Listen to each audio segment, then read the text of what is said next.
वेळचे वेळेला बघू ना. तुम्ही शांत राहा, एवढंच माझं म्हणणं आहे. तुम्ही शांत राहा. आणि ज्यांना ऐकायचंच नाही ना, तो गावाकडे गेला तरी चालत.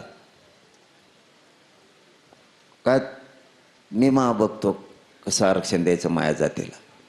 मी मेलो तरी इथून उठत नाही. ज्याला यायचं त्याला येऊ दे. सरकार येऊन दे, गोळ्या घेऊन येऊन दे, बंदूक घेऊन येऊन दे, त्याला काय घेऊन यायचं ते येऊन दे. मी बहादर मरायला तयार आहे तुमच्यासाठी. फक्त तुम्हाला सांगितलं तेवढं तुम्ही करा.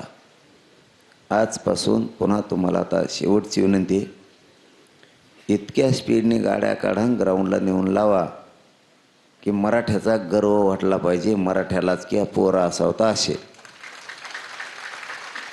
इथं कुठं जरी जवळच आझाद मैदानच्या बाजूला कुठं मला माहीत नाही, कॉर्नरच का